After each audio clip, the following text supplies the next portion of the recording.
আমি ডক্টর সুদীপ হালদার, আমি cancer surgeon.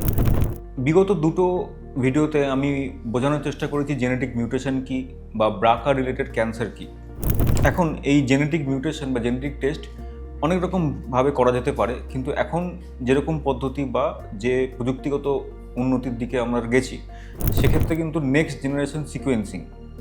এখন যেটা আমি বলেছিলাম যে জেনেটিক কোড বা একটা ডিএনএর একটা জিনের মধ্যে একটা ডিএনএ কোড থাকে, এই কোড অনুযায়ী বিভিন্ন ফাংশন হয়।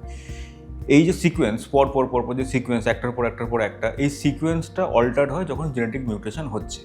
তো এই যে সিকোয়েন্সটা অল্টার্ড হলো বা চেঞ্জ হলো, তো সেটা ডিটেক্ট করার জন্য একটা হলো সিকোয়েন্সিং যে অ্যানালিসিস বা টেস্ট, সেটা হলো একটা পদ্ধতি যেটা দিয়ে জেনেটিক মিউটেশন টেস্ট করা হয়। তো তার মধ্যে এখনকার যেটা লেটেস্ট যে টেকনোলজি বিভিন্ন জায়গায় ইউজ করা হচ্ছে, সেটা হচ্ছে নেক্সট জেনারেশন সিকোয়েন্সিং।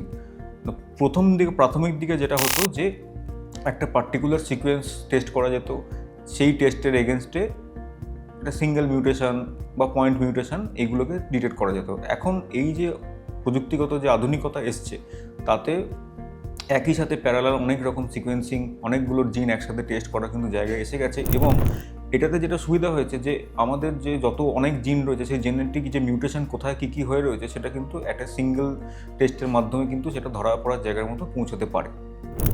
এখন এই নেক্সট জেনারেশন সিকোয়েন্সিং টেস্টটা কেন করা উচিত না, কিছু পেশেন্ট যাদের ক্ষেত্রে অলরেডি আমি বলেছি যে ফ্যামিলি হিস্ট্রি স্ট্রং, ইনহেরিটেড কিছু আছে কি না, অ্যাকশনেবল কোনো মিউটেশন কিছু আছে কি না। অ্যাকশনেবল মিউটেশন কি, এটা আমি আসবো পরে। তো সেইগুলো ডিটেক্ট করার জন্য নেক্সট জেনারেশন সিকোয়েন্সিং দরকার পড়তে পারে। এখন এই ব্রাকা রিলেটেড জিন হোক বা অন্য জিন হোক, এই জিন যখনই কোনো সিকোয়েন্সিংয়ে চেঞ্জ হচ্ছে, সেগুলো এই নেক্সট জেনারেশন সিকোয়েন্সিং থেকে কিন্তু আমরা দেখতে পারি। মানে প্রথমে যেটা দরকার, এটা স্যাম্পল কালেকশন, সেটা টিউমার টিস্যু হতে পারে, ব্লাড হতে পারে, তার থেকে ডিএনএ এক্সট্রাক্ট করা হচ্ছে এবং সেই ডিএনএটা যখন এই নেক্সট জেনারেশন সিকোয়েন্সিং মেশিনে দেওয়া হচ্ছে, তখন তারা সিকোয়েন্সিং করে দেখছে যে কোনটা নর্মাল আর কোনটাতে মিউটেশন রয়েছে। এখন এই যে মিউটেশনগুলো পাওয়া যাচ্ছে, সেই মিউটেশনগুলো তখন একটা অ্যানালাইসিস করা হয়। এই অ্যানালাইসিস করার পর দেখা যায় যে এই কোন মিউটেশনটাকে মোস্ট লাইকলি এই ক্যান্সারটা এই মিউটেশনের জন্য হচ্ছে কি হচ্ছে না। এখন সুবিধা কি না, এটাতে রিপোর্ট অন্য সিকোয়েন্সিংয়ের থেকে তাড়াতাড়ি পাওয়া যায়। তাহলেও এটা সময় সাপেক্ষ, এটা 3 সপ্তাহ থেকে 4 সপ্তাহ একটা সময় লাগে। সব জায়গায় এটা অ্যাভেলেবেল নয়, কোথাও পাঠানোর দরকার পড়তে পারে। তো সেসব ক্ষেত্রে যখন রিপোর্টটা আসতো, অ্যানালিসিস করা হলো যে এইটা একটা মিউটেশন আমরা পাচ্ছি। এই যে মিউটেশনটা পাচ্ছি, সেটা অ্যাকশনেবল মিউটেশন হতে পারে। অ্যাকশনেবল মিউটেশন মানে কি না, ওই যে মিউটেশন হয়েছে, সেই মিউটেশনের এগেনস্টে আমাদের কোনো ড্রাগ রয়েছে যেটা আমরা ওই ক্যান্সারের ট্রিটমেন্টের জন্য ইউজ করতে পারি। যেমন ব্রাকা যদি মিউটেশন থাকে, আমরা ওলাপারিব বা এরকম পার্প ইনহিবিটর ইউজ করা যেতে পারে। যদি ইজিএফআর মিউটেশন থাকে যেরকম লাংয়ের ক্ষেত্রে, তখন আমরা ওসিমার্টিনিব বা এই ধরনের যেরকম টার্গেটেড থেরাপি আছে, সেগুলো আমরা ইউজ করতে পারি। 2 নম্বর যেটা বোঝা যেতে পারে ইনহেরিটেড কিনা, কারণ পরবর্তী জেনারেশন বা আগের জেনারেশন যদি সেই সেম মিউটেশন থাকে, তাহলে সেটা ইনহেরিটেড, সেটা একটা প্রমাণ।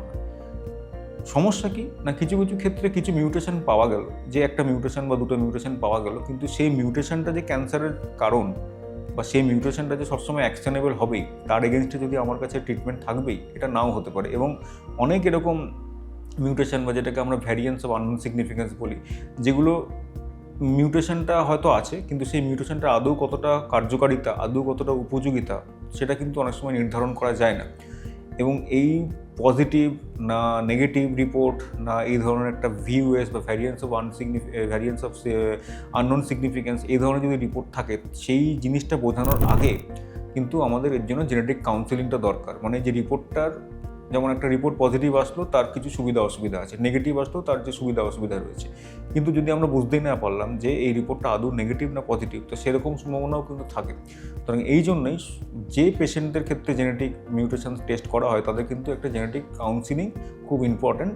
এবং সেই কাউন্সিলিংটা করার দরকার এটাই যে যদি এরকম ভিউএস বা অন্য কোনো রকম একটা সিগনিফিকেন্ট ছাড়া কোনো মিউটেশন আসে, তখন সেটা আমরা কীভাবে ট্যাকেল করব, কীভাবে হ্যান্ডেল করব, সেটা কিন্তু জানানোটা পেশেন্ট এবং তাদের যে কেয়ার গিভার, বাড়ির লোক, তাদের কিন্তু বোঝানোটা খুব দরকার।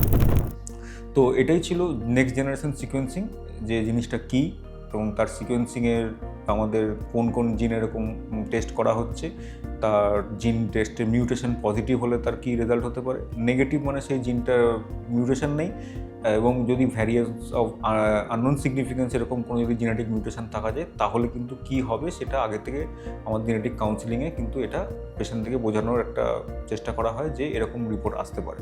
তো এটাই ছিল নেক্সট জেনারেশন সিকোয়েন্সিং। তো এই নেক্সট জেনারেশন সিকোয়েন্সিং নিয়ে যদি আপনাদের কোনো কোশ্চেন থাকে তাহলে ডেফিনেটলি আমাদের জানান, আমরা কিন্তু সেটা নিয়ে আবার পরবর্তী ক্ষেত্রে এই আলোচনায় আসবো। নমস্কার।